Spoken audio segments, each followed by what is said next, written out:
बिजली विभाग के कर्मचारी लगभग 4 महीने से बिजली निजीकरण के विरोध में लगातार विरोध प्रदर्शन कर रहे हैं। उनका कहना है कि सरकार और प्रबंधन द्वारा पूर्वांचल और दक्षिणांचल विद्युत वितरण निगम लिमिटेड के निजीकरण का जो फैसला लिया गया है उसको वापस लिया जाए। बिजली कर्मचारियों के संगठन ने कहा कि यह लड़ाई सिर्फ बिजली कर्मचारियों के लिए ही नहीं है, बल्कि यह लड़ाई आम उपभोक्ताओं के महंगे बिजली का बिल व उनसे लूट खसोट के विरोध में भी है। यह लड़ाई युवाओं के भी हित के लिए है, क्योंकि वह पढ़ाई लिखाई करके जहां सरकारी संस्थानों में नौकरी की इच्छा रखते हैं वह उसके लिए भी है।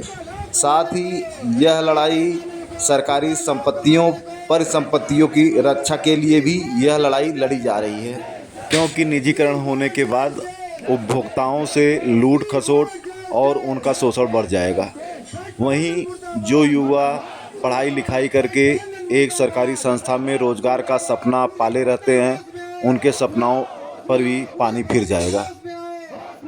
बिजली कर्मियों द्वारा निजीकरण का जो विरोध किया जा रहा है वह चिंगारी धीरे धीरे ज्वालामुखी का रूप लेते जा रहा है। बिजली निजीकरण के विरोध में आज पश्चिमांचल डिस्कॉम के मुख्यालय मेरठ में संपन्न हुए बिजली पंचायत में जिस हिसाब से बिजली कर्मियों का हुजूम उमड़ा था वह स्पष्ट संदेश दे रहा है कि बिजली कर्मचारी निजीकरण के विरोध में अब संघर्ष के मैदान में आ गए हैं और दो दो हाथ करने के लिए बिल्कुल तैयार बैठे हैं।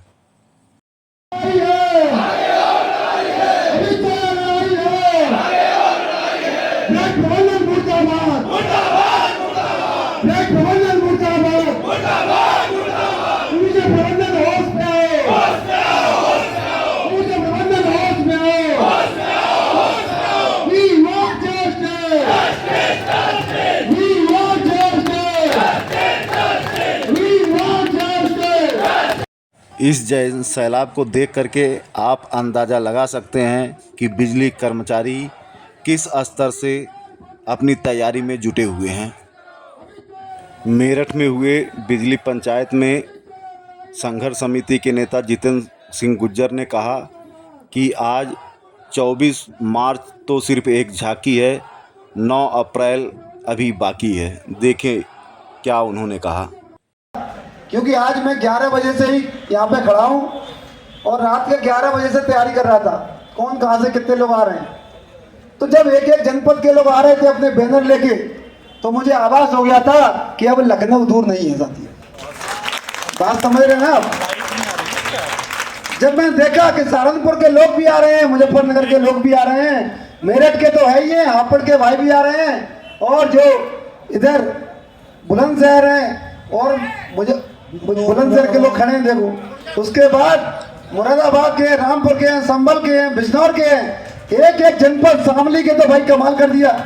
तो ऐसे ऐसे लोग जो जब हम जनपदों के दौरे कर रहे थे तो जो वचन दिया था लोगों ने कि साहब हम 24 मार्च को तो आएंगे ही, 9 अप्रैल को इतिहास बनाएंगे लखनऊ में, तो वो 24 मार्च को कंप्लीट कर दिया। अब उसके बधाई के पात्र हैं। अब बारी कहाँ की है भाई? देखो 24 अप्रैल तो झांकी है, असली लड़ाई तो 9 अप्रैल की बाकी है। बात समझ में आ रही ना भाई। आज के बिजली पंचायत में प्रावधिक कर्मचारी संघ के केंद्रीय महासचिव मोहम्मद वसीम ने भी प्रबंधन पर तीखा हमला बोला है। हमेशा कहीं ऐसा ना हो कि गोरे अंग्रेज चले जाए और काले अंग्रेज आकर बैठ जाए। और आज हम ये माहौल देख रहे हैं कि गोरे अंग्रेज चले गए और काले अंग्रेज आके बैठ गए। आज के टाइम पर जो चेयरमैन बनता है वो अपने आप को राजा समझता है और जो एमडी बनता है वो अपने आप को रानी समझता है। रानी इसलिए समझता है क्योंकि जो राजा ने कहा उसे रानी को करना है, उसका अपना विवेक ही खत्म हो जाता है। तो यहाँ पर वो दोबारा राजतंत्र की व्यवस्था दोबारा बन गई है। आज के बिजली पंचायत में बिजली कर्मचारियों का जोश देख करके यह तो स्पष्ट हो गया है कि बिजली विभाग का निजीकरण करना सरकार के लिए आसान नहीं है।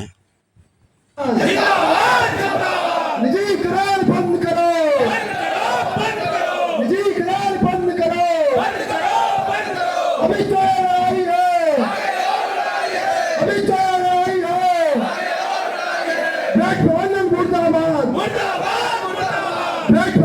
मुर्दाबाद ऊर्जा प्रबंधन होश में आओ, ऊर्जा प्रबंधन होश में आओ। We want justice, we want justice, we want justice। अभी तो ये लड़ाई है, अभी तो ये लड़ाई है। आवाज दो, आवाज दो।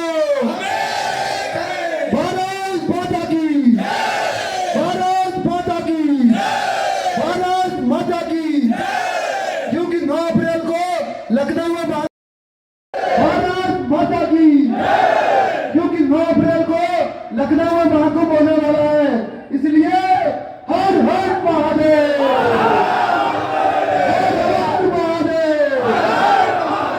बहुत बहुत धन्यवाद, थैंक यू।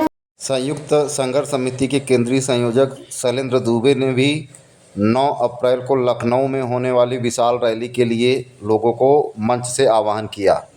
हूँ आपसे और फिर वही अनुरोध करूंगा कि 9 अप्रैल लखनऊ चलो कहाँ चली गई आवाज आपकी? 9 अप्रैल लखनऊ चलो। ठीक, तो आपसे अनुमति चाहता हूँ।